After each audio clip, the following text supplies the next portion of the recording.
আমাদের সমাজের অবস্থা কতটা অধপতনের দিকে আমরা যাচ্ছি। সবাই ভিউ বাণিজ্যের উপরে এত বেশি ঝুঁকে গেছে, আমি বলবো যে এনারা আসলে মানুষের পর্যায়ে পড়ে না।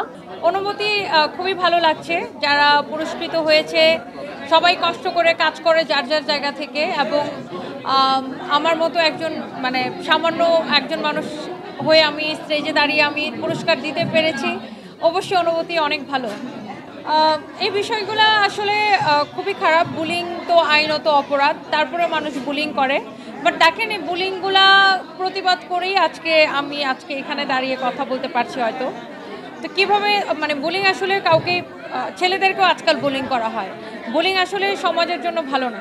এইটা খুবই খারাপ কাজ। যারা আসলে দুঃসময়ে মানুষের খারাপ সময়ে এই কাজগুলো করে, ভাড়া বেশি নেয়, পানির দাম বেশি নেয়, আমি বলবো যে এনারা আসলে মানুষের পর্যায়ে পড়ে না।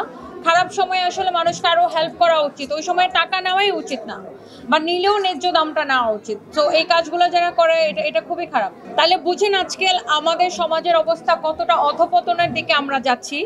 আমরা মানুষকে, একটা মানুষ সে পুড়ে, বাচ্চাটার গা পুড়ে গেছে, সে ব্যাগটা নিয়ে দৌড়াচ্ছে, বাচ্চাটাকে হেল্প না করে সবাই ভিউ বাণিজ্যের উপরে এত বেশি ঝুঁকে গেছে যে কোন জিনিসটা নিয়ে ভিডিও করলে ভিউ কোনটাতে বেশি হবে, আজকাল মানুষজন, সবাই না, কিছু কিছু মানুষ ওই দিকেই তাকায় থাকে, এবং যেটার ফলশ্রুতিতে আজকে ছেলেটার সাহায্যে কেউ এগিয়ে আসে নাই।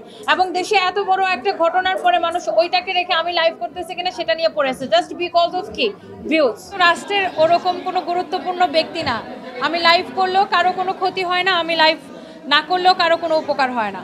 আর এটা আমার ব্যবসা প্রতিষ্ঠান। ওই সময় কি কোনো ব্যবসা প্রতিষ্ঠান, কোনো অফিস, আদালত, স্কুল, কলেজ কোনো কিছু কি বন্ধ ছিল? বাজার ঘাট, মার্কেট সব কিছু খোলা ছিল। সো আমার ব্যবসা প্রতিষ্ঠানের সাথে যেহেতু হাজার হাজার মানুষ জড়িত, তো আমাকে যাই হোক না কেন, আমার অবশ্যই যে ঘটনাটা ঘটেছে সেটার জন্য আমরা সবাই মর্মাহত, আমরা সবাই দুঃখিত, আমরা সবাই আহত। কিন্তু বিষয়টা হচ্ছে, একটা ব্যবসা প্রতিষ্ঠান বন্ধ করা তো কোনো সলিউশন না। আর যারা এটা নিয়ে ট্রল করে, আমার কোয়েশ্চেন হচ্ছে, আমি তো রাষ্ট্রের এমন কোনো গুরুত্বপূর্ণ ব্যক্তি না যে আমি লাইভ করলেই কি আসা যায় আর না করলেই কি আসা যায়।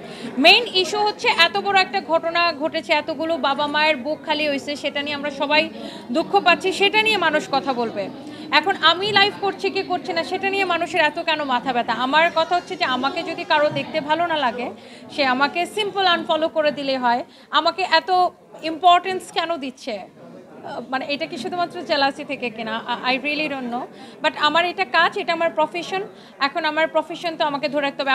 আপনারাও যেমন যে কোনো ঘটনা ঘটলে আপনাদের ক্যামেরা নিয়ে দৌড়ান, বা যারা অফিস করে তারা, দেশের মধ্যে অনেক রকমের দুর্যোগ আসে, বাট সব কিছু তো চালু থাকতে হয়, কাজও তো করতে হয়। সো এটা আমার কাজ, আমাকে কাজ করতে হয়। যেহেতু আমার কোম্পানিতে, আমি কোনো ফ্রিল্যান্সার না যে শুধু আমি নিজের একার জন্য কাজ করি। আমার কোম্পানির সাথে হাজার হাজার মানুষ জড়িত, আমাকে সবার কথা ভেবে কাজটা চালিয়ে রাখতে হয়, মনের মধ্যে যাই চলুক না কেন।